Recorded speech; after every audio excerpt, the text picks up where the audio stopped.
যদি কোনো প্রশ্ন থাকে নিচের যুক্তিটির আকারগত প্রমাণ গঠন করো, তাহলে তোমরা কিভাবে করবে সেটা আমি দেখিয়ে দিচ্ছি। প্রথমে আছে এম ইমপ্লাইজ এন, তারপরে আছে নেগেশন এম ইমপ্লাইজ ও, তারপরে সিদ্ধান্ত আছে এন বেলো। তাহলে এইটা আমাদের এক জায়গায় করতে হবে এবং মাঝখানে ভেল আসতে হবে। এই অঙ্কটা কিন্তু অনুমান বিধির অঙ্ক না, এটা কিন্তু প্রতিস্থাপন বিধির অঙ্ক। তাহলে প্রতিস্থাপন বিধির অঙ্ক করতে হলে আমাদের আগে কাজ হবে এই এনটা আর এই ওটাকে এক জায়গায় নিয়ে আসা।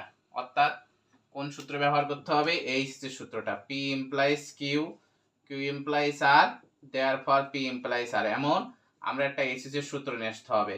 তাহলে এইচএস এর সূত্র কখন মিলবে? যখন এনটা এই পাশে যাবে, এমটা এই পাশে যাবে এবং এম এর আগে কি থাকতে হবে? নেগেশন। তাহলে এমন একটা সূত্র আছে না, এটারে করা যায় তো। যেমন এটা যদি পি ধরি, এটা যদি কিউ ধরি, তাহলে সূত্রটা কেমন দাঁড়াচ্ছে?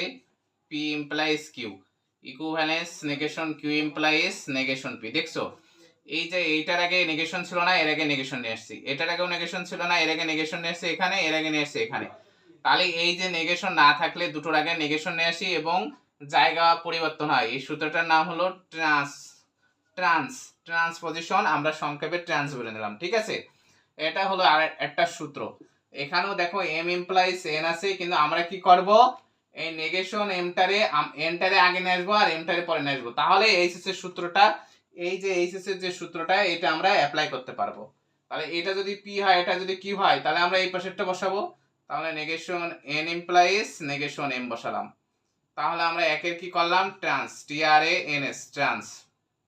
ঠিক আছে, একটু ভালো করে বুঝে নাও। আমরা এটারে কি করলাম? ট্রান্স করলাম। হ্যাঁ, কিভাবে ট্রান্স করলাম বুঝতে পারছো? কিভাবে ট্রান্স হচ্ছে? ট্রান্স হচ্ছে এই যে এটা পি ইমপ্লাইজ কিউ হলো, আর এটা হয়ে গেল কি? Negation Q implies negation P. তাহলে দেখো এই এর সাথে মিলে আছে কিন্তু ট্রান্সপোজিশনের সূত্র, ট্রান্স। এইবার দেখো আমরা উল্টো ধরবো। এইবার কি ধরবো? এই সমস্তটারে আমরা ধরবো পি ইমপ্লাইজ আর এই সমস্তটারে ধরবো কিউ। আর এইটা হয়ে যাচ্ছে কি? কিউ, এটা হয়ে যাচ্ছে আর। তাহলে সূত্রটা কি এমন দাঁড়াচ্ছে? আমি লাল কালিতে কিন্তু বোঝানোর জন্য দাগছি, তোমরা আবার কেউ এমন করো না খাতায়। তাহলে দেখো এটা হচ্ছে পি ইমপ্লাইজ কিউ, এটা হচ্ছে কিউ ইমপ্লাইজ আর।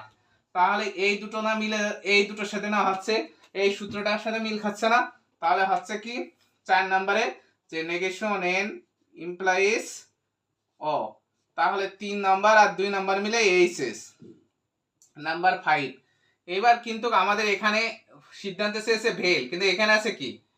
ইমপ্লাইজ, আর এখানে কোনো নেগেশন নেই, এখানে কিন্তু নেগেশন আছে। তাহলে আমরা ইমপ্লাইজকে ভেল করতে পারি কিসের সূত্রের মাধ্যমে? এমন একটা সূত্র আছে না, P implies Q equivalence negation P vel Q. সূত্রের নাম কি? ইমপ্লিকেশনের সূত্র, ইমপিল। সূত্রের নাম কি? ইমপিল। তাহলে আমরা যদি এই নেগেশন এমটারে শুধু পি ধরি আর ওটারে কিউ ধরি, তাহলে পি ইমপ্লাইজ কিউ হয়ে গেল। তাহলে আমরা বসাবো কি? এইটা।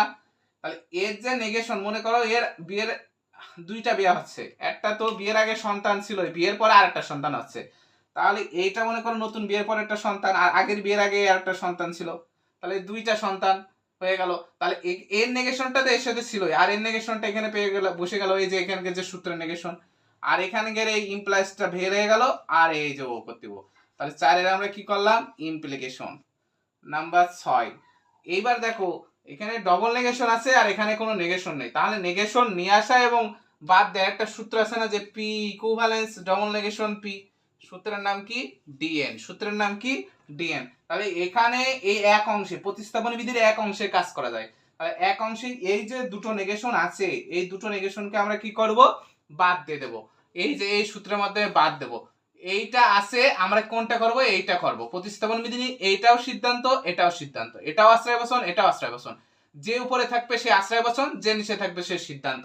তাহলে এই পাশের লাইনটা উপরে আছে, তাই এইটারে আমরা আগে আশ্রয় বচন ধরবো আর এটা সিদ্ধান্ত করব। তাহলে দুটো নেগেশন বাদ দিয়ে দিলাম। তাহলে এন বেল শুধু ও।